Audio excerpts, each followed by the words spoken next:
ओम शांति ओम शांति ओम शांति ओम।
ಆತ್ಮ ಪರಿಶೀಲನೆ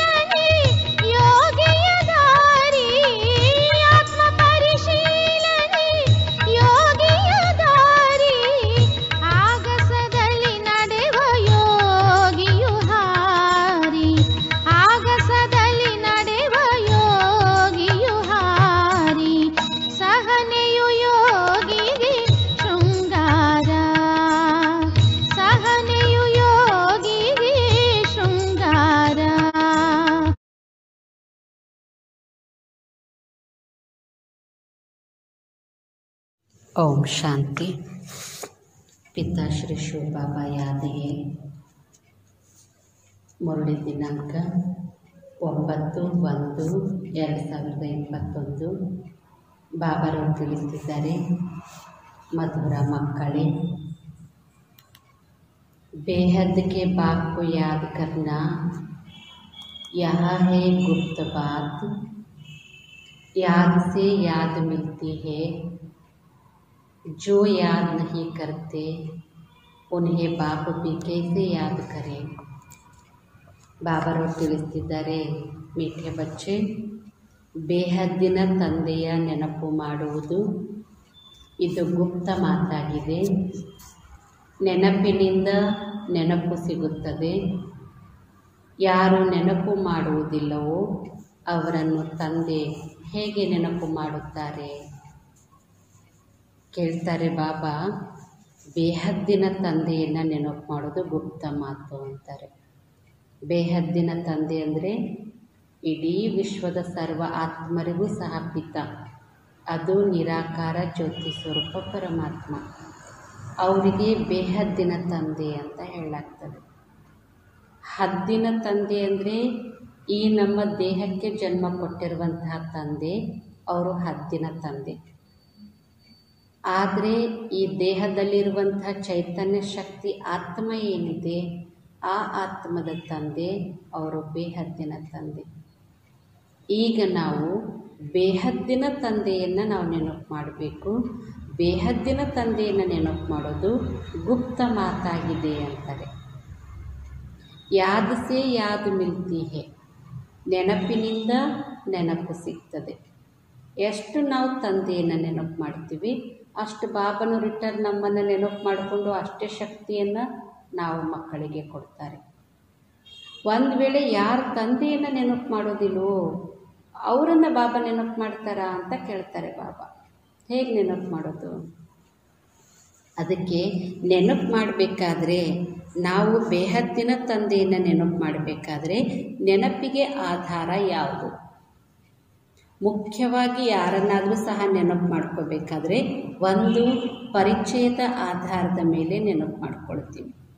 ಯಾರೆಲ್ಲ ನಮಗೆ ಪರಿಚಯ ಇದೆ, ಯಾರದೆಲ್ಲ ನಮಗೆ ಗೊತ್ತಿದೆಯೋ ಅವ್ರದ್ದು ನಾಮ, ರೂಪ, ದೇಶ, ಕಾಲ, ಕರ್ತವ್ಯ, ಗುಣಗಳು ಇದನ್ನು ತಿಳ್ಕೊಂಡು ನೆನಪು ಮಾಡೋದೇನಿದೆ, ಪರಿಚಯದ ಆಧಾರದ ಮೇಲೆ ನೆನಪು ಮಾಡ್ತೀವಿ.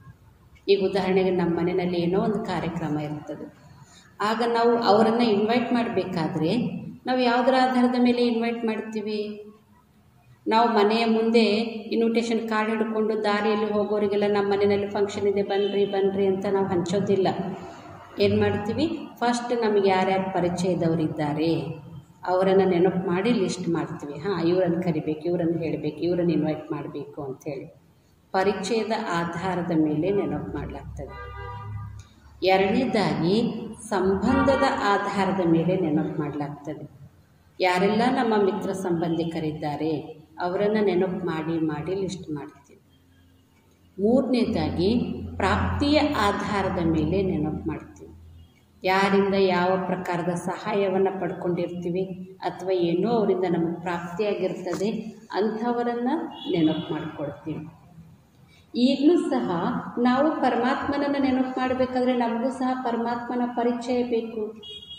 ಪರಮಾತ್ಮನ ಪರಿಚಯ ಇಲ್ಲದೆ ಕೇವಲ ನಾವು ಹೇ ಗಾಡ್, ಓ ಪರಮಾತ್ಮ, ಹೇ ಈಶ್ವರ ಅಂತ ಹೇಳಿದರೆ ನಮ್ಮ ಪ್ರಾರ್ಥನೆ ಪರಮಾತ್ಮನಿಗೆ ತಲುಪಲಿಕ್ಕೆ ಸಾಧ್ಯ ಇದೆ. ಹಾಗಾದರೆ ಈಗ ಉದಾಹರಣೆಗೆ ನಾವು ಯಾವುದೋ ನಮ್ಮ ಸಂಬಂಧಿಕರಿಗೆ ಒಂದು ಪತ್ರ ಬರೆದಿರ್ತೀವಿ. ಪತ್ರ ಬರೆದು ಹಿಂದೆ ಅಡ್ರೆಸ್ಸೇ ಹಾಕಿರೋದಿಲ್ಲ, ಹಾಗೆ ಒಯ್ದು ನಾವು ಪೋಸ್ಟ್ ಬಾಕ್ಸಿಗೆ ಹಾಕಿಬಿಟ್ರೆ ಆ ಪತ್ರ ಅವ್ರಿಗೆ ಹೋಗಿ ತಲುಪ್ತದ? ಇಲ್ಲ. ಹಿಂದ್ಗಡೆ ಕರೆಕ್ಟಾಗಿ ಅಡ್ರೆಸ್ ಬರೆದಿರ್ಬೇಕು ತಾನೇ. ಅಡ್ರೆಸ್ಸಲ್ಲಿ ಅವ್ರ ಹೆಸರಿರಬೇಕು, ಆಮೇಲೆ ಏರಿಯಾ ಇರಬೇಕು, ಡೆಸಿಗ್ನೇಷನ್ ಇರಬೇಕು, ಊರು ಇರಬೇಕು, ಪಿನ್ ಕೋಡ್ ನಂಬರ್ ಇರಬೇಕು.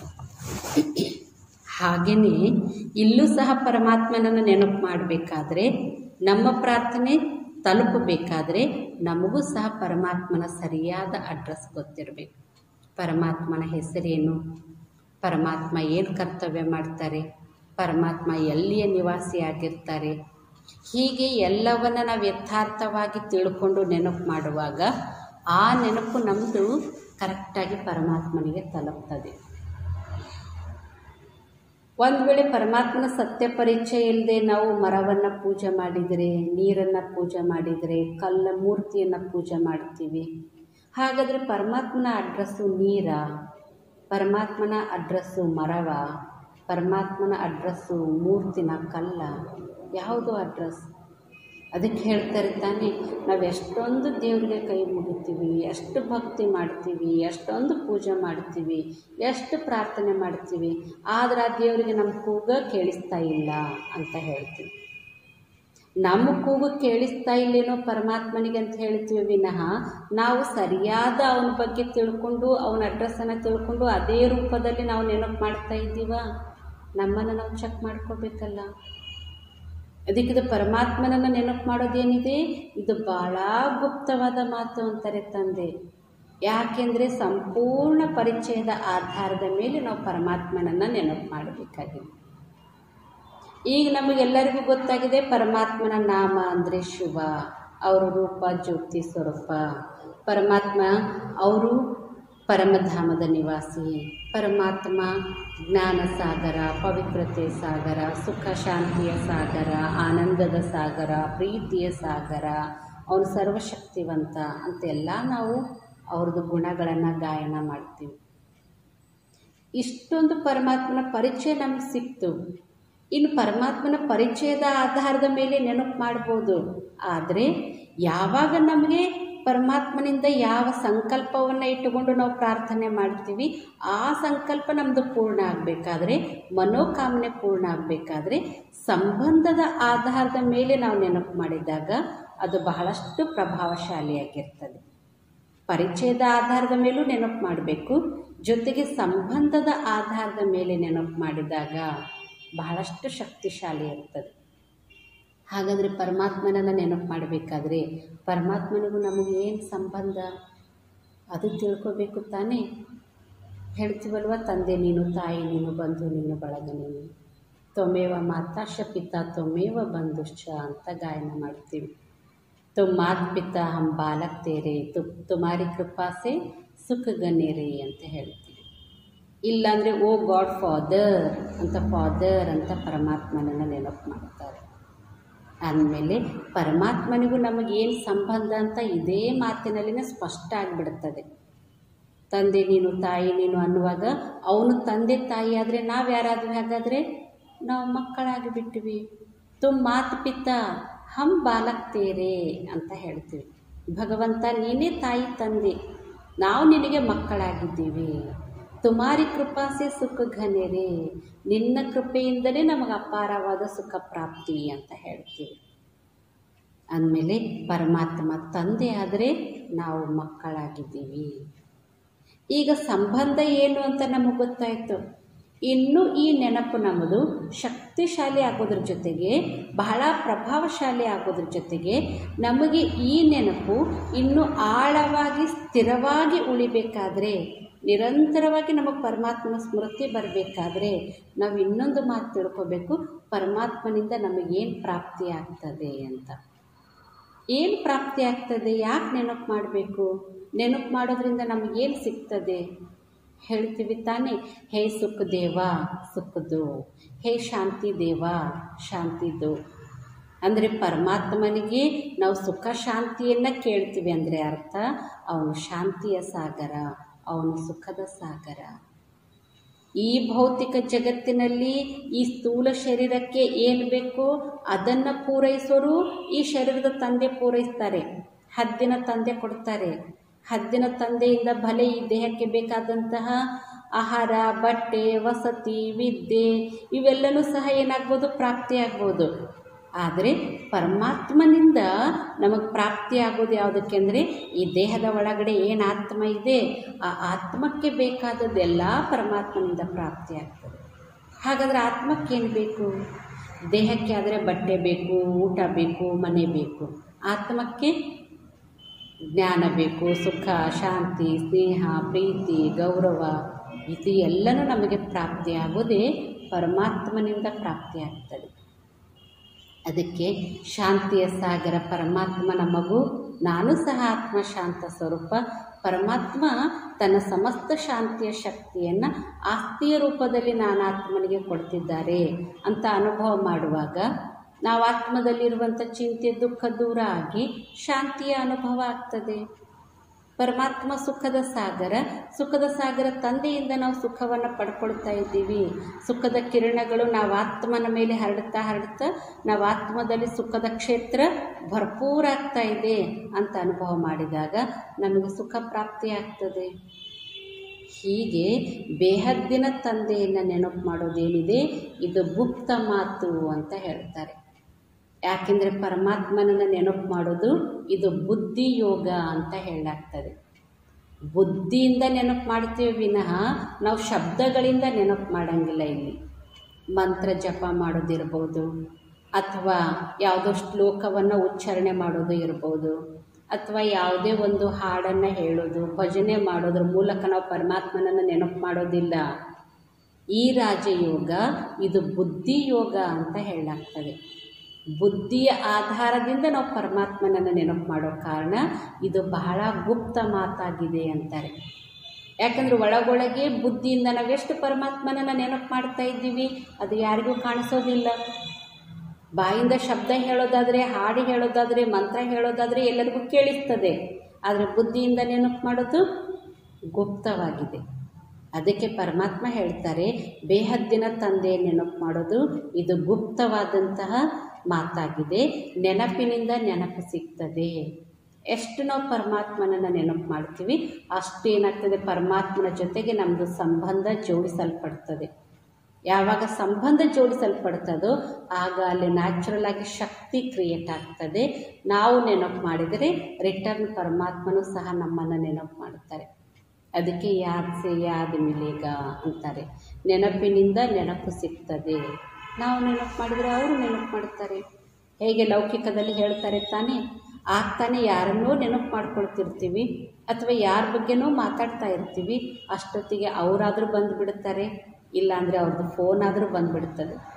ಅಯ್ಯೋ ನಿಮ್ಮ 100 ವರ್ಷ ಆಯುಷ್ಯ ನೋಡ್ರಿ, ಈಗ ತಾನೇ ನಾವು ನಿಮ್ಮನ್ನು ನೆನಪು ಮಾಡ್ಕೊಳ್ತಾ ಇದ್ದೀವಿ, ಅಷ್ಟೊತ್ತಿಗೆ ನಿಮ್ಮ ಫೋನ ಬಂದುಬಿಡ್ತು ಹೇಳ್ತೀವಲ್ವ.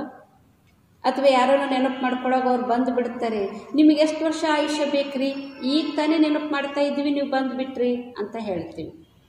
ಯಾಕೆಂದರೆ ಈ ನೆನಪು ಏನಿದೆ, ಈ ನೆನಪಿನ ತರಂಗಗಳು, ಅಲೆಗಳು, ಇದು ಯಾರನ್ನು ನೆನಪು ಮಾಡ್ಕೊಳ್ತಿರ್ತೀವಿ ಅವರಿಗೆ ಸ್ಪರ್ಶ ಆಗ್ತದೆ, ಅವರಿಗೆ ತಲುಪ್ತದೆ. ಆಗ ಅವರಿಗೂ ಸಹ ನಮ್ಮ ಸ್ಮೃತಿ ಬರ್ತದೆ. ಅಂದಮೇಲೆ ನಾವು ಸಹ ಪರಮಾತ್ಮನನ್ನು ನೆನಪು ಮಾಡಿದಾಗ ಪರಮಾತ್ಮನೂ ಸಹ ನಮ್ಮನ್ನು ನೆನಪು ಮಾಡ್ಕೊಳ್ತಾರೆ. ಅದಕ್ಕೆ ಯಾದ್ ಸೆ ಯಾದ್ ಮಿಲ್ತಿ ಹೇ ಅಂತಾರೆ. ಒಂದು ವೇಳೆ ನಾವು ಪರಮಾತ್ಮನನ್ನು ನೆನಪೇ ಮಾಡೋಂಗಿಲ್ಲ ಅಂದರೆ ಮತ್ತು ಪರಮಾತ್ಮನ ನಮ್ಮನ್ನು ಹೆಂಗೆ ನೆನಪು ಮಾಡ್ಕೊಳ್ಳಿಕ್ಕೆ ಸಾಧ್ಯ? ಹೇಗೆ 2 ವೈರನ್ನು ಕನೆಕ್ಟ್ ಮಾಡಿದಾಗ ಪವರ್ ಪಾಸ್ ಆಗ್ತದೋ, ಅದು ಬರೀ ವೈರನ್ನು ರಬ್ಬರ್ ಹೊದಿಕೆ ಸಮೇತವಾಗಿ ನಾವು ಕಟ್ಟಿದರೆ, ಗಂಟು ಹಾಕಿದರೆ ಕನೆಕ್ಷನ್ ಬರೋಂಗಿಲ್ಲ. ಮೇಲಿರುವಂಥ ರಬ್ಬರ್ ಹೊದಿಕೆ ತೆಗಿಬೇಕು, ಒಳಗಿರುವಂಥ ತಂತಿಯನ್ನು ಜಾಯಿಂಟ್ ಮಾಡಬೇಕು, ಆವಾಗ ಅಲ್ಲಿ ಪವರ್ ಸಪ್ಲೈ ಆಗ್ತದೆ. ಹಾಗೆಯೇ ನಾವು ಸಹ ಈ ದೇಹ ಅನ್ನುವಂಥ ರಬ್ಬರ್ ಹೊದಿಕೆಯ ಸ್ಮೃತಿಯನ್ನು ತೆಗೆದು ಈ ದೇಹದೊಳಗಿರುವಂಥ ಚೈತನ್ಯ ಶಕ್ತಿ ನಾನಾತ್ಮ ಅನ್ನುವಂಥ ಆತ್ಮದ ಸ್ವರೂಪದಲ್ಲಿ ಸ್ಥಿತ ಆಗಿ, ಆತ್ಮಿಕ ಸ್ಥಿತಿಯಲ್ಲಿ ಸ್ಥಿತ ಆಗಿ ನಾನಾತ್ಮ ಪರಮಾತ್ಮನ ಮಗು ಅಂತ ತಿಳಿದು ನೆನಪು ಮಾಡಿದಾಗ ಪರಮಾತ್ಮನಿಂದ ನಮಗೆ ಪವರ್, ಶಕ್ತಿನೂ ಬರ್ತದೆ. ಯಾವ ಸಂಕಲ್ಪದಿಂದ ನಾವು ನೆನಪು ಮಾಡ್ತೀವಿ ಅದೇ ನಮಗೆ ಪ್ರಾಪ್ತಿಯಾಗ್ತದೆ.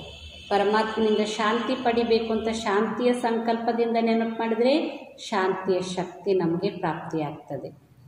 ಪರಮಾತ್ಮ ಸುಖದ ಸಾಗರ ಅಂತ ನಾವು ಸುಖದ ಸಂಕಲ್ಪದಿಂದ ನಾವು ನೆನಪು ಮಾಡಿದರೆ ಸುಖದ ಶಕ್ತಿ ಪ್ರಾಪ್ತಿಯಾಗ್ತದೆ.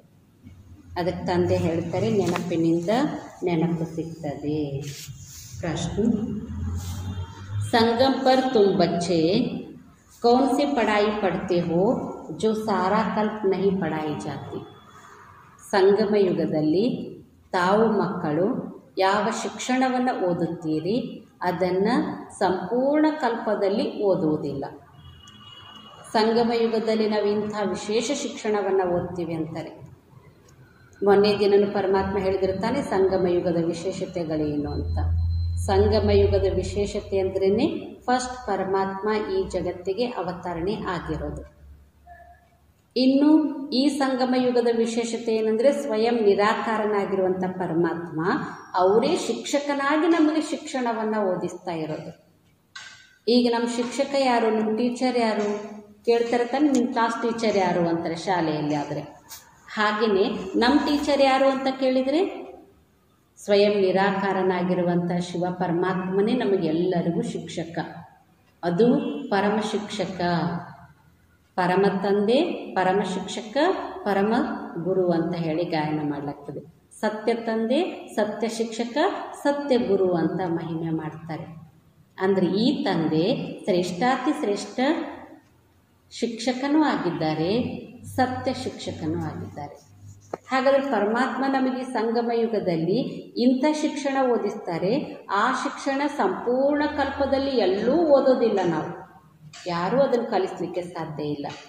ಆ ಶಿಕ್ಷಣ ಯಾವುದು ಅಂದರೆ ಉತ್ತರ್ ಜೀತೆ ಜಿ ಶರೀರ್ ಸೆ ನ್ಯಾರಾ ಅರ್ಥಾತ್ ಮುರ್ದಾ ಹೋನೆಗೆ ಪಡಾಯಿ ಅಭಿ ಪಡ್ತೇ ಹೋ. ಜೀವಿಸಿದ್ದಂತೆಯೇ ದೇಹದಿಂದ ಭಿನ್ನ ಅಂದರೆ ಶವ ಆಗುವಂಥ ಶಿಕ್ಷಣವನ್ನು ಇಲ್ಲಿ ಓದ್ತಾ ಇದ್ದೀವಿ. ಪರಮಾತ್ಮ ನಮಗೆ ಓದಿಸುವಂಥ ಶಿಕ್ಷಣ ಯಾವುದಂದರೆ ಬದುಕಿದ್ದಂತೆಯೇ ನಾವು ಹೇಗೆ ಸಾಯಬೇಕು, ದೇಹದಿಂದ ನಾವು ಹೇಗೆ ಡಿಟ್ಯಾಚ್ ಆಗಬೇಕು, ಇಂಥ ಶಿಕ್ಷಣವನ್ನು ಈಗ ಇಲ್ಲಿ ಪರಮಾತ್ಮ ನಮಗೆ ಓದಿಸ್ತಿದ್ದಾರೆ. ಹೇಳ್ತಾರೆ ಕ್ಯೋಂಕಿ ತುಮೆ ಕರ್ಮಾತೀತ ಬನ್ನ ಹೇ. ತಂದೆ ಹೇಳ್ತಾರೆ, ಮಕ್ಕಳೇ ನೀವೀಗ ಕರ್ಮಾತೀತ ಆಗಬೇಕಾಗಿದೆ. ಬಾಕಿ ಜಬ್ ತಕ್ ಶರೀರ್ ಮೇ ಹೇ ತಬ್ ತಕ್ ಕರ್ಮ ತೋ ಕರ್ನಾ ಹಿ ಹೇ. ಆದರೆ ಎಲ್ಲಿಯವರೆಗೆ ಶರೀರದಲ್ಲಿ ಇರ್ತೀವಿ ಅಲ್ಲಿಯವರೆಗೆ ಕರ್ಮವನ್ನಂತೂ ಮಾಡಲೇಬೇಕಾಗಿದೆ. ಮನ್ ಬಿ ಅಮನ್ ತಬ್ ಹೋ ಜಬ್ ಶರೀರ್ ನ ಹೋ. ಮನಸ್ಸು ಸಹ ಅಮನ ಆಗೋದು ಯಾವಾಗ ಅಂದರೆ ಯಾವಾಗ ಶರೀರ ಇರೋದಿಲ್ವೋ ಆಗ. ಆದರೆ ಶರೀರದಲ್ಲಿ ಆತ್ಮ ಇದೆ ಅಂದಮೇಲೆ ಮನಸ್ಸು ಎಂದೂ ಅಮನ ಆಗಲಿಕ್ಕೆ ಸಾಧ್ಯ ಇಲ್ಲ. ಯಾಕೆಂದರೆ ಮನಸ್ಸಿನ ಕೆಲಸನೇ ಸಂಕಲ್ಪಗಳನ್ನು ಉತ್ಪನ್ನ ಮಾಡೋದು. ಒಂದಲ್ಲ ಒಂದು ಪ್ರಕಾರದ ಸಂಕಲ್ಪಗಳು ಮನಸ್ಸಿನಲ್ಲಿ ಉತ್ಪನ್ನ ಆಗ್ತಾನೇ ಇರ್ತದೆ. ಆ ಮನಸ್ಸು ಅಮನ ಆಗೋದು ಯಾವಾಗ ಅಂದರೆ ಶರೀರದಿಂದ ಡಿಟ್ಯಾಚ್ ಆದಾಗ, ಶರೀರ ಇಲ್ಲದೆ ಇರುವಾಗ. इसलिए मन जीते जगत जीत नहीं, लेकिन ಮಾಯಾ ಜೀತೆ ಜಗತ್ ಜೀತ್. ಅದಕ್ಕೆ ತಂದೆ ಹೇಳ್ತಾರೆ, ಮನಸ್ಸನ್ನು ಗೆದ್ದರೆ ಜಗತ್ತನ್ನು ಗೆಲ್ಲೋದು ಅಂತಲ್ಲ, ಮಾಯೆಯನ್ನು ಗೆದ್ದರೆ ಜಗತ್ತನ್ನು ಗೆಲ್ತೀವಿ. ಹಾಗಾಗಿ ತಂದೆ ಈಗ ನಮಗೆ ಇಂಥ ಶಿಕ್ಷಣವನ್ನು ಓದಿಸ್ತಾರೆ. ಯಾವ ಶಿಕ್ಷಣ ಅಂದರೆ ಶರೀರದಿಂದ ನಾವೇನಾಗಬೇಕು, ಭಿನ್ನ ಆಗಬೇಕು. ಅಂದರೆ ಬದುಕಿದ್ದಂತೆಯೇ ಜೀವಿಸಿದ್ದಂತೆಯೇ ಶರೀರದಿಂದ ಭಿನ್ನ ಆಗೋದು ಅಂದರೆ ಶವ ಆಗುವಂಥ ಶಿಕ್ಷಣ. ಯಾವಾಗ ನಾವು ಬದುಕಿದ್ದಂತೆಯೇ ಶವ ಆಗುವಂಥ ಸ್ಥಿತಿಯನ್ನು ತಲುಪ್ತೀವಿ ಆಗ ಎಲ್ಲ ಬಂಧನಗಳಿಂದ ಮುಕ್ತರಾಗ್ತೀವಿ. ಅದಕ್ಕೆ ತಂದೆ ಅಂತಾರೆ, ಆಪುಯೇ ಮರ್ಗೈ ದುನಿಯಾ. ಮಕ್ಕಳೇ ನೀವು ಸತ್ತರೆ ನಿಮ್ಮ ಪಾಲಿಗೆ ಜಗತ್ತೇ ಸಾಯ್ತದೆ ಅಂತಾರೆ. ನಾವು ಇನ್ನೂ ಏನಂದರೆ ದೇಹದಿಂದ ನ್ಯಾರ ಆಗಿಲ್ಲ, ಸಂಬಂಧದಿಂದ ಭಿನ್ನ ಆಗಿಲ್ಲ ಅಂದರೆ ಅದು ನಮ್ಮನ್ನು ಹಿಡ್ಕೊಂಡಿರ್ತದೆ. ಒಂದು ಬಾರಿ ಒಬ್ಬ ವ್ಯಾಪಾರಿ ಒಂದು ಕಾಡಿನಿಂದ ಒಂದು ಗಿಳಿ ತಂದಿರ್ತಾನೆ. ಅದನ್ನು ಮನೆಗೆ ತೊಗೊಂಡು ಬಂದು ಚಂದ ಒಂದು ಬಂಗಾರದ ಪಂಜರ ಮಾಡಿಸಿ ಅದರಲ್ಲಿ ಅದನ್ನು ಇಟ್ಟು ಅದಕ್ಕೆ ಪ್ರತಿದಿನ ಫ್ರೆಶ್ ಫ್ರೂಟ್ಸ್ ಎಲ್ಲ ಹಾಕಿ ಭಾಳ ಚೆನ್ನಾಗಿ ನೋಡ್ಕೊಳ್ತಿರ್ತಾನೆ, ಬೆಳೆಸ್ತಾ ಇರ್ತಾನೆ. ಆಮೇಲೆ ಅದು ಬೆಳೀತಾ ಬೆಳೀತಾ ಮಾತಾಡಲಿಕ್ಕೂ ಕಲ್ತಿರ್ತದೆ. ಆಮೇಲೆ ಒಮ್ಮೆ ವ್ಯಾಪಾರಿ ಯಾವ ಕಾಡಿನಿಂದ ಆ ಗಿಳಿಯನ್ನು ತಂದಿದ್ರೋ ಅದೇ ಕಾಡಿನ ಮಾರ್ಗವಾಗಿ ಮತ್ತೆ ಇನ್ನೊಮ್ಮೆ ಎಲ್ಲೋ ಹೋಗಬೇಕಾಗಿರ್ತದೆ. ಆಗ ಅವನು ಹೇಳ್ತಾನೆ, ನಾನು ಅದೇ ಕಾಡಿನ ಮಾರ್ಗವಾಗಿಯೇ ಹೋಗ್ತಾ ಇದ್ದೀನಿ, ಅಲ್ಲಿ ನಿನ್ನ ಸಂಬಂಧಿಕರಿಗೆ ಏನಾದರೂ ನಾನು ಹೇಳಬೇಕಾ, ಸಂದೇಶ ಕೊಡಬೇಕಾ ಅಂತ ಕೇಳ್ತಾನೆ. ಆಗದ ಗಿಳಿ ಹೇಳ್ತದೆ, ನೀನು ಅವ್ರಿಗೆಲ್ಲ ಹೇಳು, ನಿಮ್ಮ ಕಾಡಿನಿಂದನೇ ನಾನು ಒಂದು ಗಿಳಿಯನ್ನು ತೊಗೊಂಡು ಹೋಗಿ ಬಂಗಾರದ ಪಂಜರದಲ್ಲಿ ಇಟ್ಟು ಅದಕ್ಕೆ ಪ್ರತಿದಿನ ಫ್ರೆಶ್ ಎಲ್ಲ ಫ್ರೂಟ್ಸ್ ಎಲ್ಲ ಕೊಟ್ಟು ಭಾಳ ಚೆನ್ನಾಗಿ ನೋಡ್ಕೊಳ್ತಾ ಇದ್ದೀನಿ ಅಂತ ಹೇಳು. ಆದರೆ ಆ ಗಿಳಿ ನೀವುಗಳಷ್ಟು ಖುಷಿಯಲ್ಲಿ ಇಲ್ಲ ಅಂತ ಹೇಳು ಅಂತ ಹೇಳ್ತದೆ. ನಿಮ್ಮಷ್ಟು ಖುಷಿಯಲ್ಲಿ ಇಲ್ಲ ಅಂತ ಹೇಳು ಅಂತ ಹೇಳ್ತದೆ. ಅವನೇನು ಮಾಡ್ತಾನೆ, ಸರಿ ಅಂತ ಹೇಳಿ ಅವನು ಹೋಗುವಾಗ ಅಲ್ಲೇ ಅದೇ ಮರದಿಂದ ಯಾವ ಗಿಳಿಯನ್ನು ತೊಗೊಂಡಿದ್ನೋ ಅಲ್ಲಿ ಕೆಲವು ಪಕ್ಷಿಗಳೆಲ್ಲ ಇರ್ತದೆ, ಅವುಗಳಿಗೆ ಹೇಳ್ತಾನೆ. ಆ ಸಂದೇಶವನ್ನು ಕೇಳಿದ್ದೇ ತಡ ಇನ್ನೊಂದು ಗಿಳಿ ಆ ಮರದಿಂದ ಕೆಳಗಡೆ ಬಿದ್ದು ಒದ್ದಾಡಿ ಸೈಲೆಂಟ್ ಆಗಿಬಿಡ್ತದೆ. ಅವನಿಗೆ ಆಶ್ಚರ್ಯ, ಅಲ್ಲ ಈ ಗಿಳಿಗೇನಾಯಿತು? ಅದು ಹೇಳಿದ್ದನ್ನು ತಂದು ಇದಕ್ಕೆ ಹೇಳಿದರೆ ಇದು ಯಾಕೆ ಈ ರೀತಿ ಹಿಂಗೆ ಬಿದ್ದುಬಿಡ್ತು, ಒದ್ದಾಡಿ ಶಾಂತ ಆಗಿಬಿಡ್ತು ಅಂತ. ಏನೂ ಅದರ ರಹಸ್ಯ ಗೊತ್ತಾಗಂಗಿಲ್ಲ, ಯಾಕೆಂದರೆ ಅದು ಪಕ್ಷಿಗಳ ಭಾಷೆ. ಆಗಷ್ಟೊತ್ತಿಗೆ ಇವನೇನು ಮಾಡ್ತಾನೆ, ಮತ್ತೆ ತನ್ನ ಕೆಲಸ ಎಲ್ಲ ಮುಗಿಸ್ಕೊಂಡು ವಾಪಸ್ ಬರ್ತಾನೆ. ಬಂದ ಮೇಲೆ ಆ ಗಿಳಿ ಕೇಳ್ತದೆ, ನನ್ನ ಸಂಬಂಧಿಕರು ಸಿಕ್ಕಿದ್ರಾ, ಅವ್ರಿಗೆ ನೀನೆಲ್ಲ ವಿಷಯ ಸಂದೇಶವನ್ನು ಕೊಟ್ಟಿಯಾ, ಮತ್ತು ಅವ್ರೇನು ಹೇಳಿದರು ಅಂತ. ಆಗ ಅವನು ಹೇಳ್ತಾನೆ, ಏನೋ ಗೊತ್ತಿಲ್ಲ, ನಾನಂತೂ ಹೇಳಿದೆ. ಅಷ್ಟೊತ್ತಿಗೆ ಒಂದು ಗಿಳಿ ಮಾತ್ರ ಮರದಿಂದ ಕೆಳಗಡೆ ಬಿದ್ದು ಒದ್ದಾಡಿ ಸೈಲೆಂಟ್ ಆಗಿಬಿಡ್ತು ಅಂತ. ಆ ಸಂದೇಶ ಕೇಳಿದ ಕೂಡಲೇ ಈ ಪಂಜರದಲ್ಲಿರುವಂಥ ಗಿಳಿ ಒದ್ದಾಡ್ಲಿಕ್ಕೆ ಶುರು ಮಾಡಿಬಿಡ್ತದೆ. ಅವನಿಗೆ ಆಶ್ಚರ್ಯ, ಇದ್ಯಾಕೆ ಹಿಂಗೆ ಒದ್ದಾಡ್ತಾ ಇದೆ ಅಂತ ನೋಡ್ತಾನೆ ಒದ್ದಾಡಿ ಅಲ್ಲೇ ಬಿದ್ದು ಅದು ಶಾಂತ ಆಗಿಬಿಡ್ತದೆ. ಇದಕ್ಕೇನಾಯಿತು, ಏನಿದು ಹಕ್ಕಿಗಳ ಭಾಷೆ, ಅದರ ಸಂದೇಶ ಇದಕ್ಕೆ, ಇದ್ರ ಸಂದೇಶ ಅದಕ್ಕೆ, ಏನಿದು ಅಂತ ಆಶ್ಚರ್ಯ ಅವನಿಗೆ. ಆಮೇಲೆ ಆ ಪಂಜರವನ್ನು ಕೆಳಗಡೆ ತಗೊಂಡು ಅದರ ಡೋರನ್ನು ಓಪನ್ ಮಾಡಿ ಹಿಂದೆ ಮುಂದೆ ತಿರುಗಿಸಿ ಎಲ್ಲ ನೋಡ್ತಾನೆ. ಏನೂ ಗೊತ್ತಾಗ್ತಾ ಇಲ್ಲ. ಎಲ್ಲಾದರೂ ಕೊಕ್ಕು ಏನಾದರೂ ಗಾಯ ಆಗಿತ್ತಾ ಅಥವಾ ಇದಕ್ಕೆ ಏನಾದರೂ ಪೆಟ್ಟಾಯ್ತಾ ಎಲ್ಲ ನೋಡ್ತಾನೆ, ಏನೂ ಇಲ್ಲ. ಅಷ್ಟೊತ್ತಿಗೆ ಕೈಯಲ್ಲಿ ಹಿಡ್ಕೊಂಡು ಭಾಳ ಪ್ರೀತಿಯಿಂದ ಹಿಂಗೆ ತಿರುಗಿಸಿ ನೋಡ್ತಾ ಹೊರಗಡೆ ಬೆಳಕಿನಲ್ಲಿ ನೋಡೋಣ ಅಂತ ಹೇಳಿ ಅದನ್ನು ಕೈಯಲ್ಲಿ ಹಿಡ್ಕೊಂಡು ಹೊರಗಡೆ ನೋಡಲಿಕ್ಕೆ ಬರ್ತಾನೆ. ಅಷ್ಟೊತ್ತಿಗೆ ಅದು ಹಾರೋಗ್ಬಿಡ್ತದೆ. ಅವನಿಗೆ ಆಶ್ಚರ್ಯ, ಯಾಕಿದು ಹಿಂಗೆ ಹಾರೋಯ್ತು? ಹಾಗಾದರೆ ಆ ಗಿಳಿ ಈ ಗಿಳಿಗೆ ಏನು ಸಂದೇಶ ಕೊಡ್ತು ಅಂತ. ಏನು ಸಂದೇಶ ಕೊಡ್ತಾ ಗಿಳಿ? ಅದು ಹೇಳಿತ್ತು, ನೀನು ಭಲೆ ಬಂಗಾರದ ಪಂಜರ ಇರ್ಬೋದು, ಫ್ರೆಶ್ ಫ್ರೂಟ್ಸ್ ಎಲ್ಲ ಇರ್ಬೋದು, ಆದರೂ ನೀನು ಬಂಧನದಲ್ಲಿದ್ದೀಯಾ, ನಿನಗೆ ಖುಷಿ ಇಲ್ಲ, ನಮ್ಮಷ್ಟು ಖುಷಿಯಲ್ಲಿಲ್ಲ. ನೀನು ನಿಜವಾಗಿ ನಿರಂತರವಾಗಿ ಸತ್ಯ ಖುಷಿಯಲ್ಲಿರಬೇಕಾದ್ರೆ ನೀನೀಗ ಜೀವಿಸಿದ್ದಂತೆ ಶವ ಆಗು, ಅವಾಗ ನೀನು ಸತ್ಯ ಖುಷಿಯಲ್ಲಿರ್ಲಿಕ್ಕೆ ಸಾಧ್ಯ ಅಂತ ಸಂದೇಶ ಕೊಡ್ತದೆ. ಆ್ಯಕ್ಚುಲಿ ಆ ಗಿಳಿ ಸತ್ತಿರಲಿಲ್ಲ, ಕೆಳಗಡೆ ಬಿತ್ತು, ಒದ್ದಾಡಿ ಶಾಂತ ಆಗಿಬಿಡುತ್ತೆ ವಿನಃ, ಆದರೆ ಅದು ಸತ್ತಿರಲಿಲ್ಲ. ಹಾಗೆಯೇ ನಾವು ಬದುಕಿದ್ದಂತೆ ಯಾವಾಗ ನಮ್ಮ ಸ್ಥಿತಿಯನ್ನು ಶವ ಸಮಾನ, ಅರ್ಥಾತ್ ಎಲ್ಲದರಿಂದ ಡಿಟ್ಯಾಚ್ ಮಾಡ್ಕೊಳ್ತೀವಿ, ಆವಾಗ ನಾವು ಸತ್ಯ ಸುಖ ಶಾಂತಿ ಅನುಭವವನ್ನು ಜೀವನದಲ್ಲೂ ಮಾಡಲಿಕ್ಕೆ ಸಾಧ್ಯ.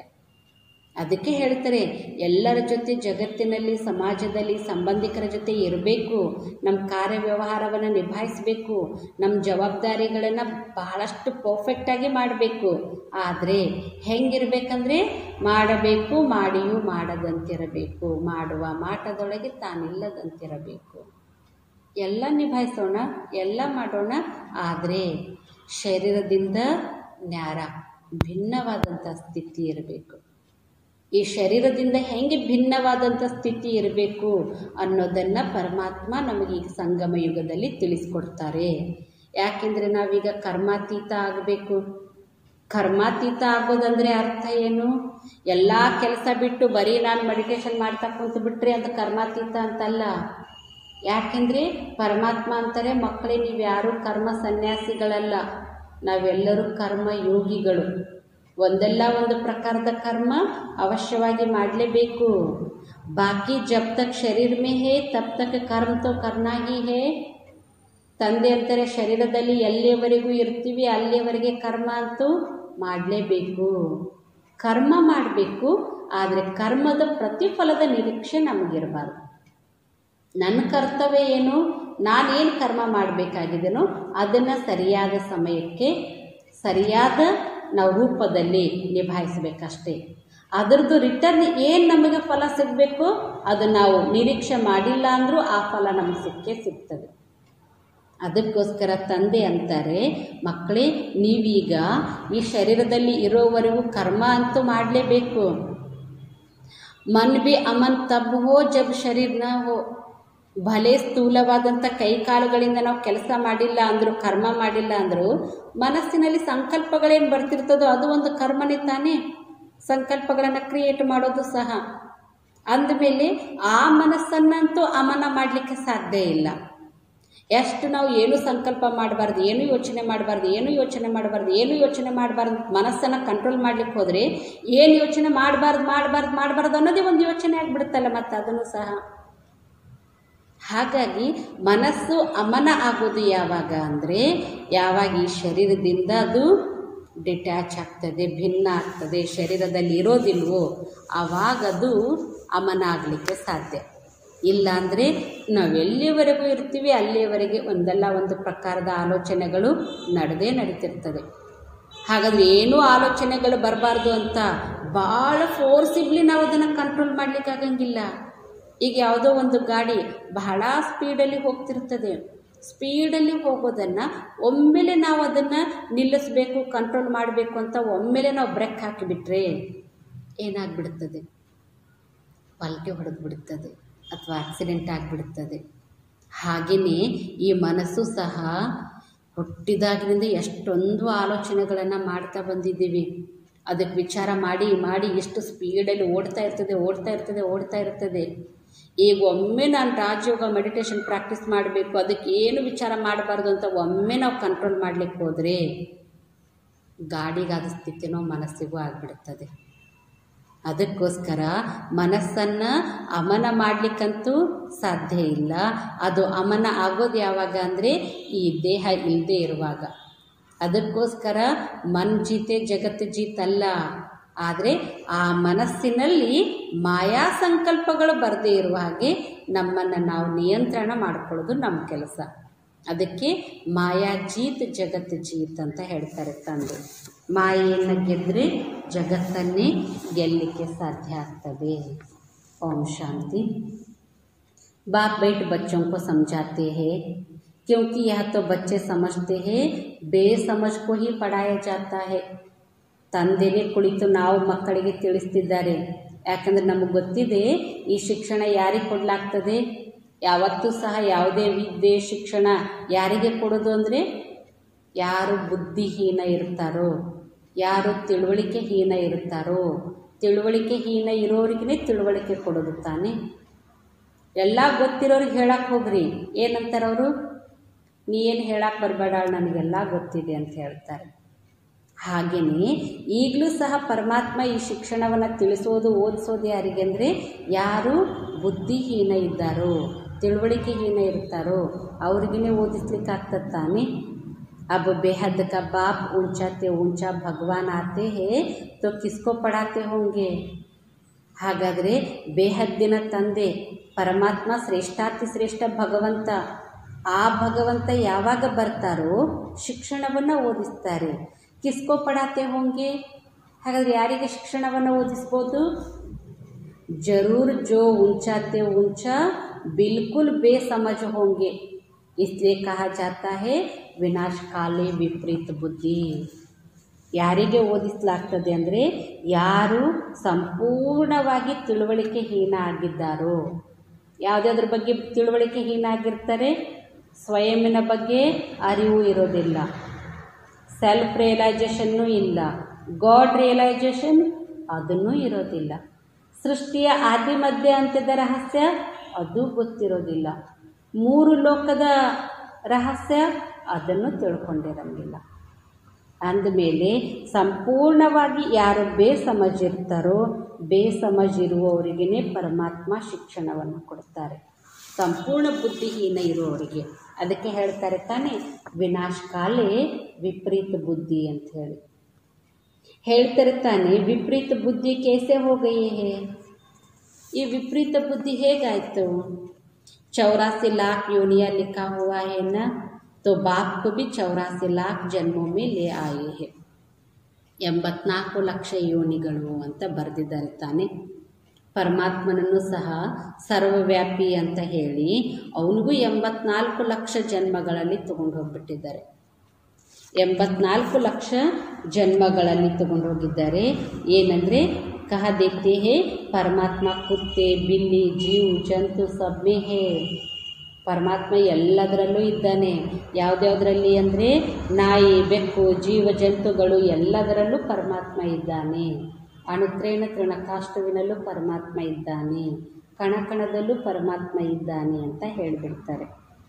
ತಂದೆ ತಿಳಿಸ್ತಾರೆ, बच्चों को समझाया जाता है यह तो सेकंड नंबर पॉइंट देनी होती है. बाप ने समझाया है जब कोई नया आता है तो पहले उनको हद के और बेहद के बाप का परिचय देना चाहिए. ಯಾರೆಲ್ಲ ಫಸ್ಟ್ ಹೊಸಬರು ಬರ್ತಾರೋ ಹೊಸಬರಿಗೆ ಮೊದಲು ಏನು ತಿಳಿಸ್ಬೇಕಂದ್ರೆ ಎರಡು ತಂದೆಯ ರಹಸ್ಯವನ್ನು ಹೇಳ್ರಿ ಅಂತಾರೆ. ಒಂದು ಹದ್ದಿನ ತಂದೆ, ಎರಡನೇದ್ದು ಬೇಹದ್ದಿನ ತಂದೆ. ಹದ್ದು ಮತ್ತು ಬೇಹದ್ದಿನ ತಂದೆಯ ಪರಿಚಯವನ್ನು ಎಲ್ಲರಿಗೂ ಕೊಡಬೇಕಾಗಿದೆ. ವಹ ಬೇಹದ್ ಕಾ ಬಡಾ ಬಾಬಾ और ವಹ ಹದ್ ಕಾ ಛೋಟಾ ಬಾಬಾ. ಬೇಹದ್ದಿನ ಮತ್ತು ಹದ್ದಿನ ತಂದೆ ಪರಿಚಯ ಹೆಂಗೆ ಕೊಡಬೇಕು ಅಂದರೆ ಡಿವೈಡ್ ಮಾಡ್ತಾರೆ ಪರಮಾತ್ಮ. ಎರಡನ್ನು ಹೆಂಗೆ ತಿಳಿಸ್ಬೇಕಂದ್ರೆ ಫಸ್ಟ್ ಹೇಳಬೇಕು, ಹದ್ದಿನ ತಂದೆ ಅಂದರೆ ಛೋಟಾ ಬಾಬಾ, ಸಣ್ಣ ತಂದೆ. ಬೇಹದ್ದಿನ ತಂದೆ ಅಂದರೆ ದೊಡ್ಡ ತಂದೆ. ದೊಡ್ಡದು ಸಣ್ಣದು ಅಂದರೆ ಏನರ್ಥ? ಹದ್ದಿನ ತಂದೆ ಕೇವಲ 2, 3, 4 ಮಕ್ಕಳಿಗೆ ತಂದೆ ಇರ್ತಾರೆ ಅಷ್ಟೇ. ಬೇಹದ್ದಿನ ತಂದೆ ಅಂದರೆ ಇಡೀ ವಿಶ್ವದ ಎಲ್ಲ ಆತ್ಮರುಗಳಿಗೂ ಅವನು ತಂದೆ. ಹಾಗಾಗಿ ಪರಮಾತ್ಮನಿಗೆ ಬಡಾ ಬಾಪ್ ಅಂತ ಹೇಳಲಾಗ್ತದೆ. ಇನ್ನು ಬೇಹದ್ದಿನ ತಂದೆ ಅಂದರೆ ಬೇಹದ್ ಕಾ ಬಾಪ್ ಮಾನಾ ಹಿ ಬೇಹದ್ ಆತ್ಮ ಉನ್ಕಾ ಬಾಪ್. ವಹ ಹದ್ ಕಾ ಬಾಪ್ ಜೀವಾತ್ಮ ಕಾ ಬಾಪ್ ಹೋ ಗಯಾ. ಹದ್ದಿನ ತಂದೆ ಅಂದರೆ ಬೇಹದ್ದಿನ ಆತ್ಮಗಳ ತಂದೆ. ಬೇಹದ್ದಿನ ತಂದೆ ಅಂದರೆ ಜೀವಾತ್ಮರುಗಳ ತಂದೆ. ಯಾಕೆಂದರೆ ಹದ್ದಿನ ತಂದೆಯಿಂದ ಏನು ಜನ್ಮ ಪಡ್ಕೊಳ್ತೀವಿ ಅದು ಈ ಶರೀರಕ್ಕೆ ಜನ್ಮ. ಈ ಶರೀರದ ಒಳಗಡೆ ಆತ್ಮ ಇರ್ತದೆ. ಹಾಗಾಗಿ ಶರೀರ ಪ್ಲಸ್ ಆತ್ಮ, ಜೀವಕಣಗಳಿಂದ ಆದಂಥ ಈ ಶರೀರದಲ್ಲಿ ಆತ್ಮ ಇದ್ದಾಗ ಅವರನ್ನು ಜೀವಾತ್ಮ ಅಂತ ಹೇಳ್ತಾರೆ. ಹಾಗಾಗಿ ಹದ್ದಿನ ತಂದೆಗೆ ಜೀವಾತ್ಮರುಗಳ ತಂದೆ ಅಂತ ಹೇಳ್ತಾರೆ. ವಹ ಹೇ ಸಬ್ ಆತ್ಮಾओं का बाप, यह नॉलेज भी सब एक रस नहीं धारण कर सकते. ಈ ನಾಲೆಜನ್ನು ಸಹ ಎಲ್ಲರೂ ಏಕರಸವಾಗಿ ಧಾರಣೆ ಮಾಡಲಿಕ್ಕೆ ಸಾಧ್ಯ ಇಲ್ಲ ಅಂತಾರೆ. ಅವರವರ ಬುದ್ಧಿಯ ಮಟ್ಟದ ಅನುಸಾರವಾಗಿ ಧಾರಣೆ ಮಾಡ್ತಾರೆ. ಎಲ್ಲರೂ ಸಹ ಏಕರಸವಾಗಿ ಧಾರಣೆ ಮಾಡಲಿಕ್ಕೆ ಸಾಧ್ಯ ಇಲ್ಲ. ತಂದೆ ತಿಳಿಸುತ್ತಿದ್ದಾರೆ, ಯಾತೋ ಸಮಜ್ ಕಿ ಬಾತ್ ಹೇನಾ. ಇದು ಬಹಳ ತಿಳ್ಕೊಳ್ಳುವಂತಹ ಮಾತು ತಾನೇ. ಯಾಕೆಂದರೆ कोई 1% धारण करते, कोई 95% धारण करते हैं. ಕೆಲವರು ಕೇವಲ 1% ಮಾತ್ರ ಧಾರಣೆ ಮಾಡ್ಕೊಳ್ತಾರೆ, ಕೆಲವರು 95% ಧಾರಣೆ ಮಾಡ್ಕೊಳ್ತಾರೆ. ಹೇಳ್ತಾರೆ ತಂದೆ, ಸೂರ್ಯವಂಶಿ ಘರಾನ ಹೋಗನ राजा रानी तथा प्रजा. यह बुद्धि में आता है ना. प्रजा में सब प्रकार के मनुष्य होते हैं. प्रजा मानव प्रजा. बाप समझाते हैं यह पढ़ाई है, अपनी बुद्धि अनुसार हर एक पढ़ते हैं, हर एक को अपना अपना पाठ मिला हुआ है. ತಂದೆ ತಿಳಿಸ್ತಾರೆ, ಇದು ಶಿಕ್ಷಣ ಆಗಿದೆ. ಇಲ್ಲಿ ಪ್ರತಿಯೊಬ್ಬರು ಅವರವರ ಬುದ್ಧಿಯ ಅನುಸಾರವಾಗಿ ಎಲ್ಲರೂ ಓದ್ತಾರೆ. ಯಾಕೆಂದರೆ ಅವರವರಿಗೆ ಪಾತ್ರ ಎಲ್ಲರಿಗೂ ಇದೆ. जिसने कल्प पहले जितनी पढ़ाई धारणा की उतनी अब भी धारण करते हैं. ಕಲ್ಪದ ಮೊದಲು ಯಾರು ಎಷ್ಟು ಶಿಕ್ಷಣವನ್ನು ಧಾರಣೆ ಮಾಡಿರ್ತಾರೋ ಈಗಲೂ ಸಹ ಅಷ್ಟೇ ಧಾರಣೆಯನ್ನು ಮಾಡ್ತಾರೆ. ಪಢಾಯಿ ಕಬ್ ಚಿಪ್ಪಿ ನಹಿ ರಹ ಸಕ್ತಿ. ತಂದೆ ತಿಳಿಸ್ತಾರೆ, ಶಿಕ್ಷಣ ಎಂದಿಗೂ ಏನಾಗ್ಲಿಕ್ಕೆ ಸಾಧ್ಯ ಇಲ್ಲ, ಮುಚ್ಚಿಡ್ಲಿಕ್ಕೆ ಸಾಧ್ಯ ಇಲ್ಲ ಅಂತಾರೆ. ಪಢಾಯಿ ಅನುಸಾರ ಹಿ ಪದ ಮಿಲ್ತಾ ಹೇನಾ. ಯಾಕಂದರೆ ಯಾರು ಶಿಕ್ಷಣವನ್ನು ಓದ್ತಾರೋ ಆ ಶಿಕ್ಷಣದ ಅನುಸಾರವಾಗಿಯೇ ಪದವಿನೂ ಸಹ ಪ್ರಾಪ್ತಿ ಆಗ್ತದೆ ತಾನೇ ಅಂತಾರೆ. बाप ने समझाया है आगे चल इम्तहान तो होता ही है, बिगर इम्तहान ट्रांसफ़र तो हो न सके. ಮುಂದೆ ಹೋದಂತೆ ಪರೀಕ್ಷೆಗಳಂತೂ ಅವಶ್ಯವಾಗಿ ಇದ್ದೇ ಇರ್ತದೆ ಅಂತಾರೆ ತಂದೆ. ಯಾಕೆಂದರೆ ಪರೀಕ್ಷೆ ಇಲ್ಲದೆ ಯಾರೂ ಮುಂದಿನ ತರಗತಿಗೆ ವರ್ಗಾವಣೆ ಆಗಲಿಕ್ಕೆ ಸಾಧ್ಯ ಇಲ್ಲ. ಒಂದು ತರಗತಿಯಿಂದ ಇನ್ನೊಂದು ತರಗತಿಗೆ ಹೋಗಬೇಕಾದ್ರೆ ಏನು ಮಾಡಲೇಬೇಕು? ಪರೀಕ್ಷೆ ಅಟೆಂಡ್ ಮಾಡಲೇಬೇಕು ತಾನೇ. ಆಮೇಲೆ ಮುಂದಿನ ತರಗತಿಗೆ ಹೋಗ್ತಾರೆ ಪಾಸ್ ಆದಾಗ. ಹಾಗೆಯೇ ನಾವು ಸಹ ಈಗ ಈ ಹಳೆಯ ಜಗತ್ತಿನಿಂದ ಹೊಸ ಜಗತ್ತಿಗೆ ಟ್ರಾನ್ಸ್ಫರ್ ಆಗಬೇಕಾದ್ರೆ ನಮ್ಮ ಜೀವನದಲ್ಲೂ ಪರೀಕ್ಷೆಗಳು ಬಂದೇ ಬರ್ತವೆ ಅಂತಾರೆ. ಪಿಚಾಡಿ ಮೇ ಸಬ್ ಮಾಲೂಮ್ ಪಡೇಗಾ. ಅಂತಿಮ ಸಮಯದಲ್ಲಿ ಎಲ್ಲರದು ಗೊತ್ತಾಗ್ತದೆ. ಯಾರು ಎಷ್ಟೆಷ್ಟು ಓದಿದ್ದಾರೆ, ಎಷ್ಟು ಪುರುಷಾರ್ಥವನ್ನು ಮಾಡಿದ್ದಾರೆ ಎಲ್ಲವೂ ಗೊತ್ತಾಗ್ತದೆ. बल्कि अभी भी समझ सकते हैं कि किस पद के हम लायक है. ಅಂತಿಮ ಸಮಯದಲ್ಲಿನೇ ಅಂತಲ್ಲ, ಈಗಲೂ ಸಹ ನಮ್ಮನ್ನು ನಾವು ತಿಳ್ಕೊಬೋದು, ನಾವು ಯಾವ ಪದವಿಗೆ ಯೋಗ್ಯರಾಗಿದ್ದೀವಿ. ಎಷ್ಟು ನಮ್ಮದು ಪುರುಷಾರ್ಥ ಇದೆ. ಇದರ ಆಧಾರದ ಮೇಲೆ ನಾವು ಏನು ಪದವಿ ಪಡ್ಕೊಳ್ತೀವಿ. ಭಲ ಲಜ್ಜಾಕ್ಕೆ ಮಾರೆ ಸಬ್ಕೆ ಸಾಥ್ ಸಾಥ್ ಹಾತ್ ಉಠಾ ದೇತೆ ಹೇ. ಆದರೆ ಸಂಕೋಚದ ಕಾರಣದಿಂದ ಎಲ್ಲರ ಜೊತೆಗೂ ಕೈ ಎತ್ತುವಾಗ ಏನಂತ ಕೈ ಎತ್ತಿ ಬಿಡ್ತಾರೆ, ಹಾಂ ನಾವು ಲಕ್ಷ್ಮೀನಾರಾಯಣನೇ ಆಗ್ತೀವಿ, ನಾವು ಮಹಾರಾಜ ಮಹಾರಾಣಿನೇ ಆಗ್ತೀವಿ ಅಂತ ಎತ್ತಾರೆ. ಅದ್ರ ಒಳಗೆ ಗೊತ್ತಿರ್ತದೆ ಈ ಲೆವೆಲಲ್ಲಿ ನಮ್ಮ ಪುರುಷಾರ್ಥ ಇದೆ ಅಂದಮೇಲೆ ನಮ್ಮ ಪದವಿ ಏನು. ಕೈ ಎತ್ತಿಲ್ಲ ಅಂದ್ರೆ ಮತ್ತೆ ಎಲ್ಲರ ಮುಂದೆನೂ ಏನಾಗ್ತದೆ, ಹೌದಲ್ವಾ? ಅದಕ್ಕೋಸ್ಕರ ಅಪಮಾನ ಆಗ್ತದೆ ಅಥವಾ ಅವರಿಗೆ ಸಂಕೋಚ ಅನ್ನಿಸ್ತದೆ ಅಂತ ಹೇಳಿ ಏನು ಮಾಡ್ತಾರೆ, ಎಲ್ಲರ ಮುಂದೆ ಕೈ ಎತ್ತಾರೆ. ದಿಲ್ ಮೇ ಸಮಜ್ತೆ ಭೀ ಹೇ ಹಮ್ ಕೈಸೆ ಬನ್ ಸಕೆಂಗೆ. ಅದರ ಒಳಗಡೆ ಮನಸ್ಸಲ್ಲಿ ಗೊತ್ತಿರ್ತದೆ ನಾವು ಈ ರೀತಿ ಹೇಗಾಗ್ಲಿಕ್ಕೆ ಸಾಧ್ಯ. ತೋ ಭೀ ಹಾತ್ ಉಠಾ ದೇತೆ ಹೇ, ಸಮಜ್ತೆ ಹುಯೇ ಭೀ ಫಿರ್ ಹಾತ್ ಉಠಾ ಲೇನಾ ಯಹ ಭೀ ಅಜ್ಞಾನ್ ಕಹೆಂಗೆ. ಗೊತ್ತಿದ್ದು ಸಹ ನಾವು ಕೈಯನ್ನು ಎತ್ತೋದು ಅಂದರೆ ಅದು ಒಂದು ಅಜ್ಞಾನನೇ. ಯಾಕೆಂದರೆ ಹೇಳ್ತಾರೆ ತಂದೆ, इससे तो उन स्टूडेंट्स में अक्ल होता है, वह समझते हैं हम स्कॉलरशिप लेने के लायक नहीं है, पास नहीं होऊंगा. इससे तो वह अज्ञानी अच्छे जो समझते हैं टीचर जो पढ़ाते हैं उसमें हम कितने मार्क्स लेंगे. ಈ ಸಂಗಮಯುಗದ ವಿದ್ಯಾರ್ಥಿಗಳಿಗಿಂತಲೂ ಆ ವಿದ್ಯಾರ್ಥಿಗಳು ಎಷ್ಟೋ ಒಳ್ಳೆಯವ್ರಂತಾರೆ ತಂದೆ. ಯಾಕೆಂದರೆ ಅವ್ರು ಹೇಳ್ತಿರ್ತಾರೆ, ಎಕ್ಸಾಮ್ ಹತ್ತಿರ ಬಂದಾಗ ಎಲ್ಲರೂ ಚೆನ್ನಾಗಿ ಸ್ಟಡಿ ಮಾಡಿ ಪ್ರಿಪ್ರೇಷನ್ ಮಾಡ್ಕೊಳ್ತಾ ಇರ್ತಾರೆ ತಾನೇ. ಅವಾಗ ಹೇಳ್ತಾರಲ್ವ, ಹೆಂಗೆ ನಡೀತಾ ಇದೆ ನಿಮ್ಮದೆಲ್ಲ ಎಕ್ಸಾಮ್ ಪ್ರಿಪ್ರೇಷನ್ ಅಂತ ಕೂಡಲೇ, ಏನಿಲ್ಲ ಬಿಡ್ರಿ ನಿಮ್ಮಷ್ಟೇನು ಓದೋದಿಲ್ಲ ಅಂತಾರೆ. ಆ್ಯಕ್ಚುಲಿ ಯಾರೂ ಇಲ್ಲ ನಾನು ಭಾಳ ಓದ್ತೀನಿ, ನಾನು ಇಷ್ಟು ಓದ್ತೀನಿ, ನಿಮಗಿಂತ ಜಾಸ್ತಿ ಓದ್ತೀನಿ ಅಂತ ಯಾರೂ ಹೇಳ್ಕೊಳಂಗಿಲ್ಲ. ಅಲ್ಲಿ ನಿಮ್ಮಷ್ಟು ಓದೋದಿಲ್ಲ ಬಿಡು, ನಿಮ್ಮಷ್ಟು ಪರ್ಸೆಂಟೇಜ್ ಮಾಡೋಂಗಿಲ್ಲ ಅಂತಲೇ ಹೇಳ್ತಾರೆ. ಆದರೆ ಇಲ್ಲಿ ಹಾಗಲ್ಲ, ಇಲ್ಲ ನಾವು ಲಕ್ಷ್ಮೀನಾರಾಯಣನೇ ಆಗ್ತೀವಿ ಅಂತ ಹೇಳ್ತೀವಿ. ಅದಕ್ಕೆ ಬಾಬಾ ಅಂತಾರೆ, ಆದರೆ ಟೀಚರ್ಗೆ ಗೊತ್ತಿರ್ತದೆ ತಾನೇ ಯಾರು ಯಾವ ಪ್ರಕಾರದ ಸ್ಕಾಲರ್ಶಿಪ್ ಪಡೆಯೋದಕ್ಕೆ ಲಾಯಕ್ಕಿದ್ದಾರೆ ಅಂತ ಹೇಳಿ. ಟೀಚರ್ಗೂ ಗೊತ್ತಾಗ್ತದೆ, ಐಸೆ ತೋಡಿ ಹಿ ಕಹೆಂಗೆ ಹಮ್ ಪಾಸ್ ವಿತ್ ಆನರ್ ಹೋಂಗೆ.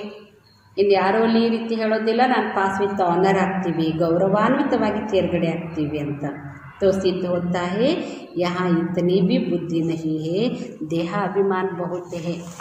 ಆದರೆ ಇಲ್ಲಿ ಮನುಷ್ಯರಿಗೆ ಎಷ್ಟು ದೇಹಾಭಿಮಾನ ಬಹಳ ಇರ್ತದೆ ಅಂತಾರೆ ತಂದೆ ತಿಳಿಸ್ತಾರೆ.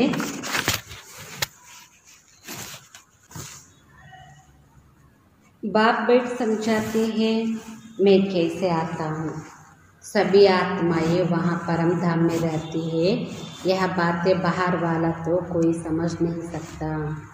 ತಂದೆನೇ ಈಗ ನಾವು ಮಕ್ಕಳಿಗೆ ತಿಳಿಸ್ತಾರೆ ನಾನು ಹೇಗೆ ಬರ್ತೀನಿ ಅಂತ ಹೇಳ್ತಾರೆ ತಂದೆ. ಎಲ್ಲ ಆತ್ಮಗಳು ಅಲ್ಲಿ ಪರಮಧಾಮದಲ್ಲಿ ಇರ್ತಾರೆ. ಈ ಮಾತು ಹೊರಗಿನವರಂತೂ ತಿಳ್ಕೊಳ್ಳಿಕ್ಕೆ ಸಾಧ್ಯ ಇಲ್ಲ.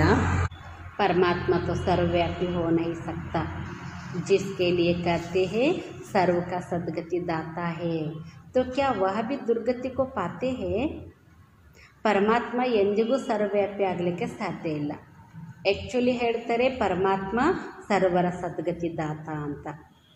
ಒಂದು ವೇಳೆ ಪರಮಾತ್ಮ ಸರ್ವವ್ಯಾಪಿ ಇದ್ದಿದ್ದೇ ಆದರೆ ಸರ್ವವ್ಯಾಪಿ ಆಗಿರೋರು ಜನನ ಮರಣ ಚಕ್ರದಲ್ಲಿ ಬರಬೇಕಾಗ್ತದೆ. ಜನನ ಮರಣ ಚಕ್ರದಲ್ಲಿ ಬರುವಾಗ ಸದ್ಗತಿಯಿಂದ ಇರುವಂಥವರು ದುರ್ಗತಿಯಲ್ಲಿ ಬರಬೇಕಾಗ್ತದೆ. ಸರ್ವ ಗುಣಗಳಿಂದ ಸಂಪನ್ನ ಇರುವಂಥವರು ಗುಣಗಳನ್ನು ಕಳ್ಕೊಂಡು ಅವರು ಕೆಳಗಿಳಿತಾರೆ. ಹಾಗಾದರೆ ಪರಮಾತ್ಮ ಸರ್ವರ ಸದ್ಗತಿ ದಾತ, ಹಾಗಾದರೆ ಅವ್ರು ಯಾವತ್ತಾದರೂ ದುರ್ಗತಿಯನ್ನು ಪಡ್ಕೊಳ್ತಾರಾ? ಪರಮಾತ್ಮ ಕಬ್ ದುರ್ಗತಿ ಕೋ ಪಾತಾ ಹೇ ಕ್ಯಾ? ಹಾಗಾದರೆ ಪರಮಾತ್ಮ ಯಾವತ್ತಾದರೂ ದುರ್ಗತಿಯನ್ನು ಪಡೀಲಿಕ್ಕೆ ಸಾಧ್ಯ ಇದೆನಾ? ಕೇಳ್ತಾರೆ ತಂದೆ. ಹೇಳ್ತಾರೆ ಬಾಬಾ, ಯಹ ಸಬ್ ವಿಚಾರ ಸಾಗರ ಮಂಥನ ಕರ್ನೆ ಕಿ ಬಾತೆ ಹೇ. ಇದೆಲ್ಲವೂ ಸಹ ವಿಚಾರ ಸಾಗರ ಮಂಥನ ಮಾಡುವಂಥ ಮಾತುಗಳಾಗಿದೆ. ಒಂದು ವೇಳೆ ಪರಮಾತ್ಮ ಸರ್ವವ್ಯಾಪಿ ಅಂದರೆ ಹಾಗಾದರೆ ಅವ್ರು ಏನಾದರೂ ದುರ್ಗತಿ ಪಡ್ಕೊಳ್ತಾರಾ? ಇದು ವಿಚಾರ ಸಾಗರ ಮಂಥನ ಮಾಡಬೇಕು. ಟೈಮ್ ವೇಸ್ಟ್ ಕರ್ನೆ ಕಿ ಬಾತ್ ನಹಿ ಹೇ. ಹೇಳ್ತಾರೆ ತಂದೆ, ಈಗ ಸಮಯವನ್ನು ವ್ಯರ್ಥ ಮಾಡುವಂಥ ಮಾತಲ್ಲ. ಮನುಷ್ಯ तो कह देते कि हमको फुर्सत नहीं है, तुम समझाते हो कि आकर कोर्स लो, तो कहते फुर्सत नहीं, 2 दिन आएंगे फिर 4 दिन नहीं आएंगे. ಮನುಷ್ಯರಿಗೆ ಹೇಳಲಾಗ್ತದೆ, ಇಲ್ಲ ನೀವು ಬಂದು ಕೋರ್ಸ್ ತಗೊಳ್ರಿ ಅಂತ. ಆಗ ಅವ್ರು ಹೇಳೋದೇನೆಂದರೆ ನಮಗೆ ಪುರ್ಸತ್ತಿಲ್ಲ, ಭಲೆ ಬರ್ತಾರೆ, ಬಂದರೂ 2 ದಿನ ಬಂದರೆ 4 ದಿನ ಬರಂಗಿಲ್ಲ. ಪಡೆಂಗೆ ನಹಿ ತೋ ಯಹ ಲಕ್ಷ್ಮೀನಾರಾಯಣ ಕೇಸೆ ಬನ್ ಸಕೆಂಗೆ. ತಂದೆ ಅಂತಾರೆ ಓದೋದೇ ಇಲ್ಲ ಅಂದರೆ ಈ ಲಕ್ಷ್ಮೀನಾರಾಯಣ ಹೇಗಾಗ್ಲಿಕ್ಕೆ ಸಾಧ್ಯ? ಮಾಯಾ ಕಾ ಕಿತ್ನಾ ಫೋರ್ಸ್ ಹೇ, ಮಾಯದ್ದು ಎಷ್ಟು ಫೋರ್ಸ್ ಇದೆ ಅಂತಾರೆ. बाप समझाते हैं जो सेकंड जो मिनट पास होता है वह हूबहू रिपीट होता है. ಯಾವ ಸೆಕೆಂಡ್ ಯಾವ ನಿಮಿಷ ಪಾಸ್ ಆಗ್ತದೋ ಅದು ಹೂಬಹು ಅದೇ ರೀತಿ ಪುನರಾವರ್ತನೆ ಆಗ್ತದೆ. ಅನ್ಗಿನಿತ್ ಬಾರ್ ರಿಪೀಟ್ ಹೋತೆ रहेंगे. ಲೆಕ್ಕ ಇಲ್ಲದೆ ಇರುವಷ್ಟು ಬಾರಿ ಇದು ತಿಳಿಸ್ತಾರೆ ಬಾಬಾ. अभी तो बाप द्वारा सुन रहे हो, ಬಾಬಾ ತೋ ಜನನ ಮರಣ ಮೇ ಆತೆ ನಹಿ. ಈಗ ನಾವು ತಂದೆಯ ಮೂಲಕ ಕೇಳ್ತಾ ಇದ್ದೀವಿ, ತಂದೆಯಂತೂ ಜನನ ಮರಣದಲ್ಲಿ ಬರೋದಿಲ್ಲ. भेंट की जाती है पूरा जनन मरण में कौन आता है और न आने वाला कौन. सिर्फ एक ही बाप है जो जनन मरण में नहीं आता है, बाकी तो सब आते हैं. ಕೇವಲ ಒಬ್ಬ ತಂದೆ ಮಾತ್ರ ಜನನ ಮರಣ ಚಕ್ರದಲ್ಲಿ ಬರೋದಿಲ್ಲ, ಉಳಿದವರು ಎಲ್ಲರೂ ಸಹ ಈ ಜನನ ಮರಣ ಚಕ್ರದಲ್ಲಿ ಬಂದೇ ಬರ್ತಾರೆ. इसलिए चित्र भी दिखाया है, ब्रह्मा और विष्णु दोनों जनन मरण में आते हैं. ಅದಕ್ಕೆ ಚಿತ್ರವನ್ನು ಸಹ ತೋರಿಸಲಾಗಿದೆ. ಬ್ರಹ್ಮ ಮತ್ತು ವಿಷ್ಣು ಇಬ್ಬರೂ ಸಹ ಜನನ ಮರಣದಲ್ಲಿ ಬರ್ತಾರೆ. ಹಾಗಾದರೆ ಬ್ರಹ್ಮ ಯಾರು ವಿಷ್ಣು ಯಾರು ಅಂದರೆ ಬ್ರಹ್ಮ ಸೋ ವಿಷ್ಣು, ವಿಷ್ಣು ಸೋ ಬ್ರಹ್ಮ. पाठ में आते जाते हैं. ಬ್ರಹ್ಮನೇ ವಿಷ್ಣು, ವಿಷ್ಣುವೇ ಬ್ರಹ್ಮ. ಇದು ಪಾತ್ರದಲ್ಲಿ ಬರ್ತಾ ಹೋಗ್ತಾರೆ. ಎಂಡ್ ಹೋನ ಸಕ್ಕೆ ಇದ್ರದ್ದು ಮುಕ್ತಾಯ ಅನ್ನೋದು ಆಗೋದಿಲ್ಲ, ಕೊನೆ ಅನ್ನುವಂಥದ್ದು ಆಗೋದಿಲ್ಲ. ಯಹ ಚಿತ್ರ ಫಿರ್ ಭಿ ಆಕರ್ ಸಬ್ ದೇಖೆಂಗೆ ಅವ್ರು ಸಮझेंगे. ಈ ಚಿತ್ರವನ್ನು ಪುನಃ ಎಲ್ಲರೂ ಬಂದು ನೋಡ್ತಾರೆ ಮತ್ತು ತಿಳ್ಕೊಳ್ತಾರೆ. ಬಹುತ್ ಸಹಜ ಸಮಜ್ ಕಿ ಬಾತ್ ಹೇ. ಇದು ಎಲ್ಲವೂ ಸಹ ತಿಳ್ಕೊಳ್ಳೋದು ಅತ್ಯಂತ ಸಹಜವಾದ ಮಾತಾಗಿದೆ. अच्छा, मीठे मीठे से खिलते बच्चों प्रति माता पिता बाप दादा का याद प्यार और गुड मॉर्निंग. रूहानी बाप की रूहानी बच्चों को नमस्ते. हम रूहानी बच्चों की रूहानी बाप दादा को याद प्यार और गुड मॉर्निंग. नमस्ते नमस्ते नमस्ते. धारणा के लिए मुख्य सार. शरीर से न्यारी आत्मा हूँ. जीते जी इस शरीर में रहते जैसे मुर्दा. इस स्थिति के अभ्यास से कर्मातीत अवस्था बनानी है. ಶರೀರದಿಂದ ಭಿನ್ನ ಆತ್ಮ ಆಗಿದ್ದೇನೆ, ಜೀವಿಸಿದ್ದಂತೆಯೇ ಈ ಶರೀರದಲ್ಲಿ ಇರುತ್ತಾ. ಹೇಗೆಂದರೆ ಶವ. ಈ ಸ್ಥಿತಿಯ ಅಭ್ಯಾಸದಿಂದ ಕರ್ಮಾತೀತ ಸ್ಥಿತಿಯನ್ನು ರೂಪಿಸಿಕೊಳ್ಳಬೇಕಾಗಿದೆ. सेकंड पॉइंट, सर्विस का सबूत देना है. देह भान को छोड़ अपना सच्चा सच्चा समाचार देना है. ಸರ್ವಿಸಿನ ಸಬೂತ್ ಕೊಡಬೇಕಾಗಿದೆ. ದೇಹ ಭಾವನೆಯನ್ನು ಬಿಟ್ಟು ತಮ್ಮ ಸತ್ಯ ಸತ್ಯ ಸಮಾಚಾರ ಕೊಡಬೇಕಾಗಿದೆ. ಪಾಸ್ ವಿತ್ ಆನರ್ ಹೋನೆ ಕಾ ಪುರುಷಾರ್ಥ ಕರ್ನಾ ಹೇ. ಪಾಸ್ ವಿತ್ ಆನರ್ ಆಗುವ ಪುರುಷಾರ್ಥ ಮಾಡಬೇಕಾಗಿದೆ. वरदान. सर्व खाते और रिश्ते एक बाप से रखने वाले डबल लाइट फरिश्ता भव. सर्व ಖಾತೆ ಮತ್ತು ಸಂಬಂಧ ಒಬ್ಬ ತಂದೆ ಜೊತೆಗೆ ಇಟ್ಟುಕೊಳ್ಳುವಂತಹ ಡಬಲ್ ಲೈಟ್ ಫರಿಶ್ತಾ ಆಗಿರಿ. ವಿಸ್ತಾರವಾಗಿ ತಿಳಿಸ್ತಾರೆ ಬಾಬಾ. डबल लाइट फरिश्ता बनने के लिए देह के भान से भी परे रहो. ಡಬಲ್ ಲೈಟ್ ಫರಿಶ್ತಾ ಆಗಲು ದೇಹದ ಭಾವನೆಯಿಂದ ದೂರ ಇರಿ. ಕ್ಯೋಂಕಿ ದೇಹ ಭಾನ ಮಿಟ್ಟಿ ಹೇ. ಯಾಕೆಂದರೆ ದೇಹದ ಭಾವನೆ ಇದು ಮಣ್ಣು ಇದ್ದಂತೆ. यदि इसका भी बोझ है तो भारीपन है. फरिश्ता अर्थात अपनी देह के साथ भी रिश्ता नहीं. फरिश्ता ಅಂದರೆ ತನ್ನ ದೇಹದ ಜೊತೆಯೂ रिश्ता ಸಂಬಂಧ ಇಲ್ಲ. बाप का दिया हुआ तन भी बाप को दे दिया. ಇದು ಬಾಬಾ ಕೊಟ್ಟಂತಹ ತನು. ಇದನ್ನು ಸಹ ಯಾರಿಗೆ ಕೊಟ್ಟಾಯಿತು? ಬಾಬನಿಗೆ ಕೊಟ್ಟಾಯಿತು. अपनी वस्तु दूसरे को दे दी तो अपना रिश्ता खत्म हुआ. ನಮ್ಮ ವಸ್ತುವನ್ನು ನಾವು ಇನ್ನೊಬ್ಬರಿಗೆ ಕೊಟ್ಟ ಮೇಲೆ ಆ ವಸ್ತುವಿನ ಜೊತೆಗಿರುವಂಥ ಸಂಬಂಧ ಕಳೆದು ಹೋಯಿತು, ಸಮಾಪ್ತಿ ಆಯಿತು. ಅದಕ್ಕೀಗ ಈ ತನ್ನೂ ಸಹ ಬಾಬನಿಗೆ ಅರ್ಪಿಸಿಬಿಟ್ಟಿದ್ದೀವಿ ಅಂದಮೇಲೆ ಇದರ ಮೇಲಿನ ರಿಶ್ತಾ ಇಲ್ಲ.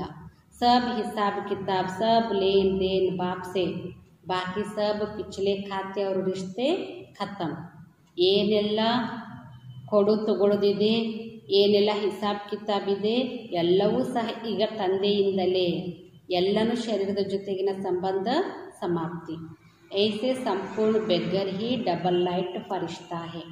ಈ ರೀತಿ ಸಂಪೂರ್ಣ ಬೆಗ್ಗರ್ ಇರುವವರೇ ಅವರು ಡಬಲ್ ಲೈಟ್ ಫರಿಷ್ಠಾ ಆಗಿದ್ದಾರೆ. स्लोगन, अपनी विशेषताओं को प्रयोग में लाओ तो हर कदम में प्रगति का अनुभव करेंगे. ತಮ್ಮ ವಿಶೇಷತೆಗಳನ್ನು ಪ್ರಯೋಗದಲ್ಲಿ ತನ್ನಿರಿ, ಆಗ ಪ್ರತಿಯೊಂದು ಹೆಜ್ಜೆಯಲ್ಲಿ ಪ್ರಗತಿಯ ಅನುಭವ ಮಾಡುತ್ತೀರಿ. ಏನೇ ನಮ್ಮಲ್ಲಿ ವಿಶೇಷತೆ ಇದೆ ಅದು ಎಲ್ಲ ಪ್ರಯೋಗದಲ್ಲಿ ತರಬೇಕು, ಬಾಬನ ಯಜ್ಞ ಸೇವೆಯಲ್ಲಿ ತೊಡಗಿಸಬೇಕು. ಆಗ ಇನ್ನೂ ಪ್ರಗತಿಯ ಅನುಭವ ಆಗ್ತದೆ ಅಂತಾರೆ ಬಾಬಾ. ಅಚ್ಚ, ಓಂ ಶಾಂತಿ.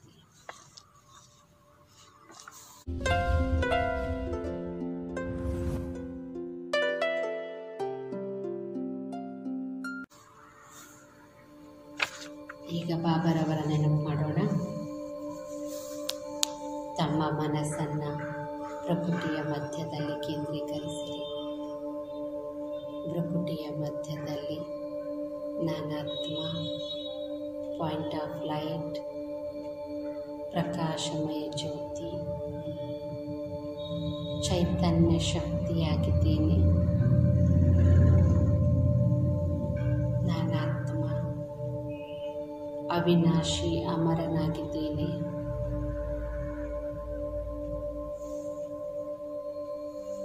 ನಾನಾತ್ಮ ಜ್ಯೋತಿ ಮೂಲತಃ ಪರಮಧಾಮದ ನಿವಾಸಿ, ಪರಮಪಿತ ಪರಮಾತ್ಮನ ಸಂತಾನನಾಗಿದ್ದೇನೆ.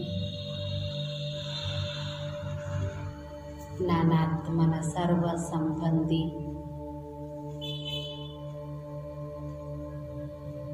ಸರ್ವ ರಿಶ್ತಾ ಒಬ್ಬ ತಂದೆಯೇ ಆಗಿದ್ದಾರೆ.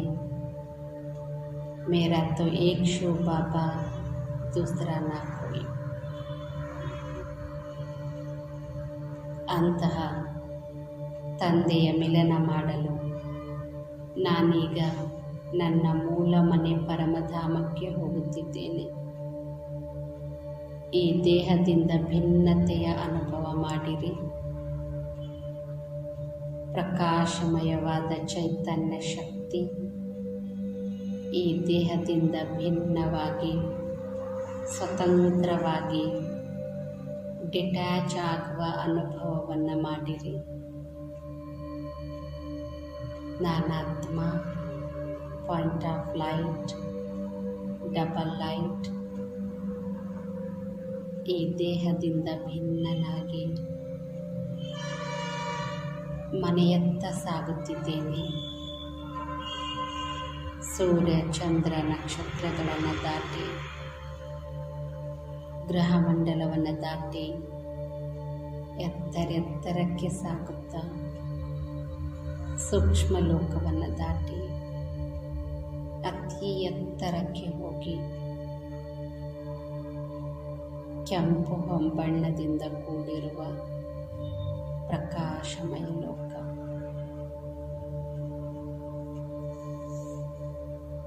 ಇದುವೇ ನಾನಾತ್ಮನ ನಿಜ ಮನೆ, ಅನಾದಿ ಮನೆ, ಶಾಂತಿಯ ಧಾಮ. ಈ ಶಾಂತಿಯ ಧಾಮದಲ್ಲಿ ಶಾಂತಿಯ ಸಾಗರ ಪರಮಾತ್ಮ ನಾನೀಗ ಅವರ ಸಮ್ಮುಖದಲ್ಲಿದ್ದೇನೆ.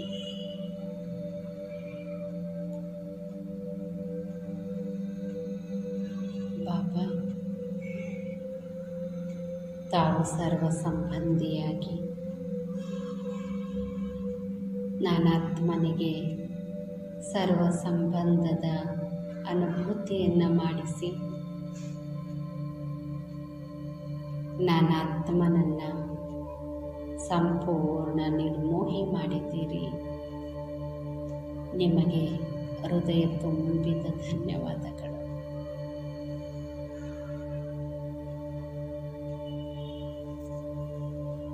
ಸರ್ವ ಸಂಬಂಧದ ಪಾಲನೆಯನ್ನು ಕೊಡುತ್ತಾ ಸರ್ವ ಸಂಬಂಧದಿಂದ ರಕ್ಷಣೆಯನ್ನು ಮಾಡುತ್ತಾ ನಾನು ಆತ್ಮನನ್ನು ಪ್ರಗತಿಯತ್ತ ಸಾಗಿಸುತ್ತಿದ್ದೀರಿ. ನಿಮಗೆ ಕೋಟಿ ಕೋಟಿ ನಮನಗಳು ಬಾಬಾ.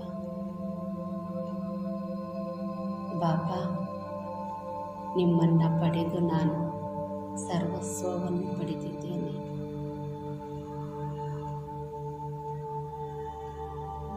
ನಿಮ್ಮ ಒಂದು ಪ್ರೀತಿಯ ಹನಿಗಾಗಿ ನಾನು ಬಾಯಾರಿದ್ದೆ.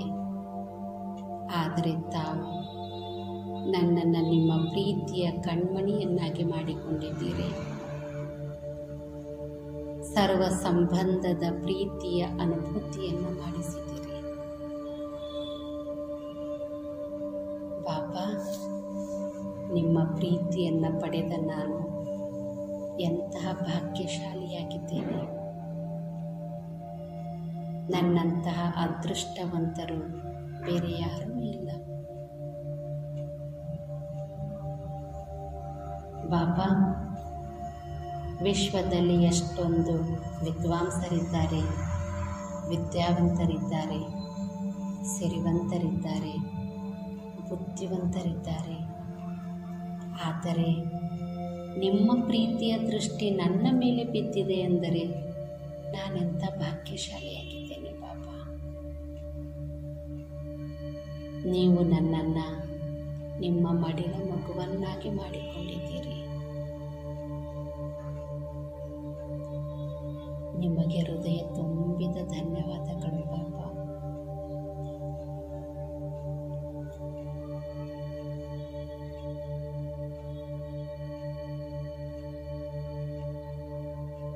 ಸರ್ವ ಸಂಬಂಧದ ಪ್ರೀತಿಯ ಧಾರೆ ಪರಮಾತ್ಮನಿಂದ ನನ್ನ ಮೇಲೆ ಸುರಿಯುತ್ತಿದೆ. ಅಪಾರವಾದ ನಿಸ್ವಾರ್ಥ ಪ್ರೀತಿಯನ್ನು, ಸತ್ಯ ಪ್ರೀತಿಯನ್ನು,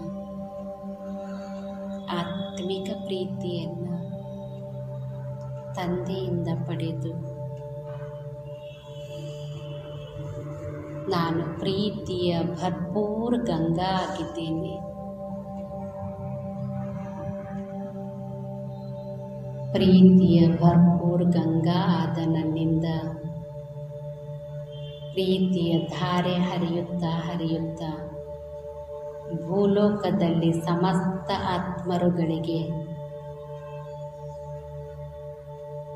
ಸತ್ಯ ಪ್ರೀತಿಯ ಅನುಭೂತಿ, ಅವಿನಾಶಿ ಪ್ರೀತಿಯ ಅನುಭೂತಿ, ಆತ್ಮಿಕ ಪ್ರೀತಿಯ ಅನುಭೂತಿಯಾಗುತ್ತಿದೆ.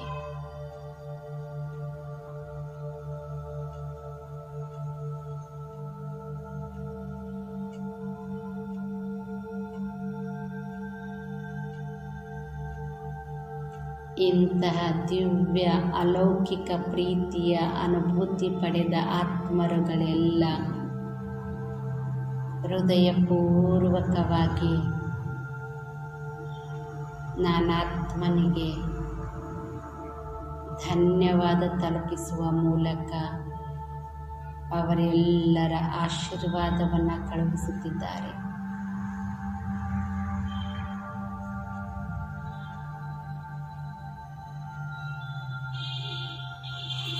ನಾನಾತ್ಮ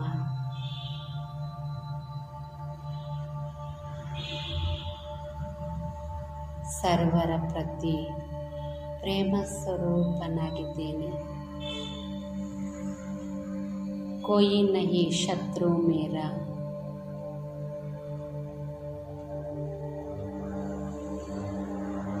ಎಲ್ಲರಿಗೂ ಸತ್ಯ ಪ್ರೀತಿಯ ಸಕಾಶವನ್ನು ತಲುಪಿಸುತ್ತಿದ್ದೇನೆ.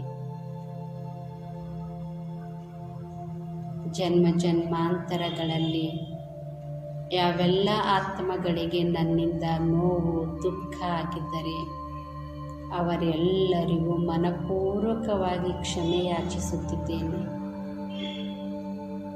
ಹೇ ಆತ್ಮರೇ, ಅಜ್ಞಾನ ಕಾಲದಲ್ಲಿ ನನ್ನಿಂದ ಯಾವುದೇ ದುಃಖ, ನೋವು, ತೊಂದರೆ ಆಗಿದ್ದಲ್ಲಿ ನನ್ನನ್ನು ದಯವಿಟ್ಟು ಕ್ಷಮಿಸಿ. ಈಗ ಜ್ಞಾನಸಾಗರ ತಂದೆ ನನಗೆ ಸಮಸ್ತ ಜ್ಞಾನವನ್ನು ನೀಡಿ ಜ್ಞಾನಿತ್ವ ಆತ್ಮ ಮಾಡಿದ್ದಾರೆ. ನಾವೆಲ್ಲ ಆತ್ಮ ಒಬ್ಬ ತಂದೆಯ ಮಕ್ಕಳು, ಸಹೋದರ ಸಹೋದರರು.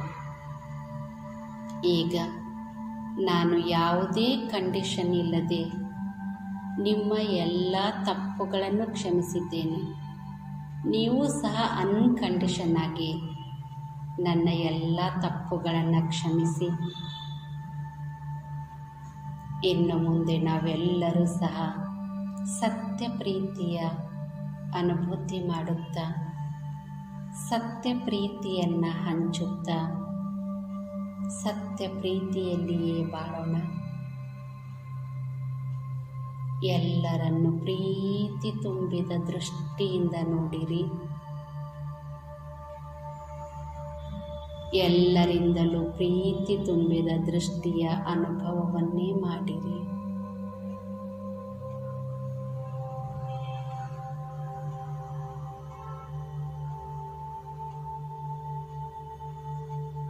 ಸಮಸ್ತ ವಿಶ್ವದಾದ್ಯಂತ ಸರ್ವ ಆತ್ಮರುಗಳಲ್ಲಿ ನಿಸ್ವಾರ್ಥ ಪ್ರೀತಿಯ ಸಂಸ್ಕಾರ ಜಾಗೃತವಾಗಿದೆ. ವಸುದೈವ ಕುಟುಂಬಕಂ ಎಂಬ ಭಾವನೆ ಜಾಗೃತವಾಗಿದೆ. ಸರ್ವೇ ಜನಃ ಸುಖಿನೋ ಭವಂತು. ಸರ್ವೇ ಜನಃ ಸುಖಿನೋ ಭವಂತು. ಸರ್ವೇ ಜನಃ ಸುಖಿನೋ ಭವಂತು. ಓಂ ಶಾಂತಿ.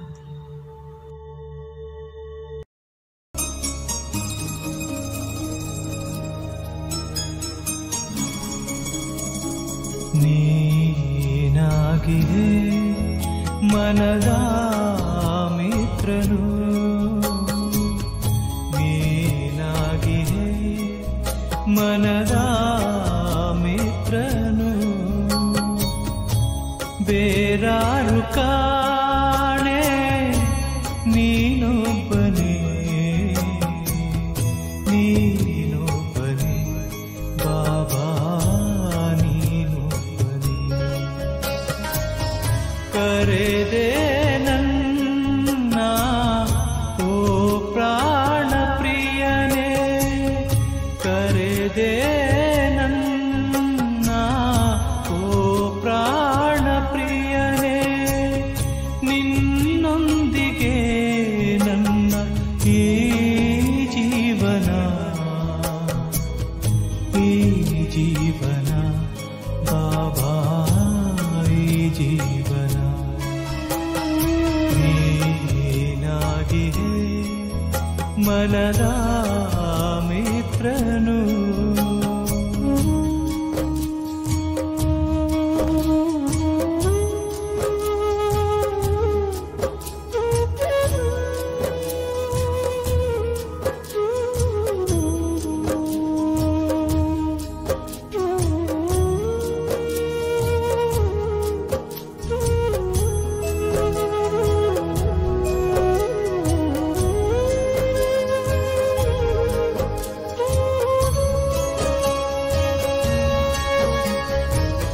ಹೃದಯದಿ ತೂಗಿದೆ ಪ್ರೇಮದು ಯಾನೆ, ಮನದಲ್ಲಿ ನಲಿದಿದೆ ನವಿಲೆ.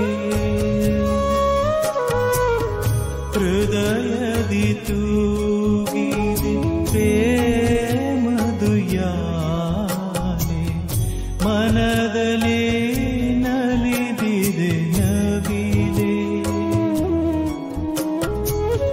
ಜಗದೊಡೆಯನೇ ನಮ್ಮವನೆನಲು, ಆನಂದದ ಹೊನಲೆ ಹೊನಲೆ, ಆನಂದದ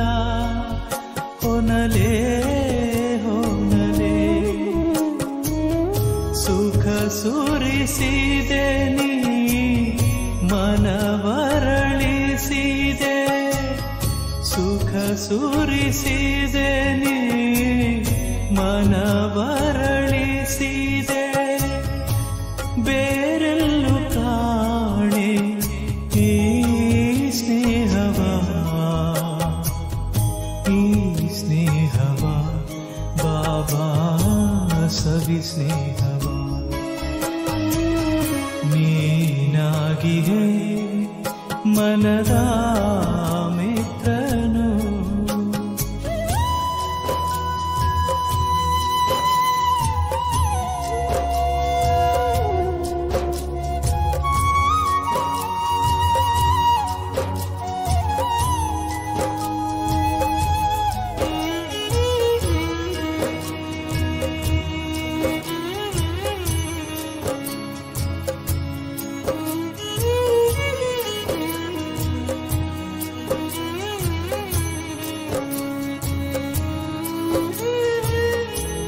ನೀಲಿಯನ ಭಾದ ಪರದೆಯೊಳಗಿನ ಶಾಂತಿಯ ಧಾಮವೇ ನಿನ್ನ ಮನೆ ನೀಲಿಯನ ಭಾದ ಪರದೆಯೊಳಗಿನ ಶಾಂತಿಯ ಧಾಮವೇ ನಿನ್ನ ಮನೆ ಬಾಹುವ ಪಸರಿಸಿ ಕರೆಯುತ್ತಲಿ ನೀ ಹರಿಸುತ್ತ ಪ್ರೀತಿಯ ಧಾರೆಯನು ಹರಿಸುತ್ತ ಪ್ರೀತಿಯ ಧಾರೆಯನು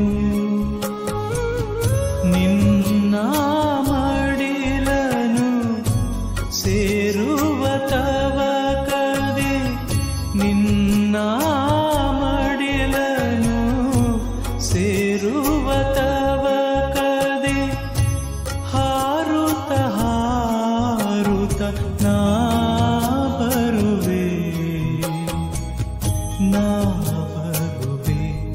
ಬಾಬಾ ನಾ ಬರುವೆ ನೀನಾಗಿಯೇ ಮನದ ಮಿತ್ರನು ಓಂ ಶಾಂತಿ ಓಂ ಶಾಂತಿ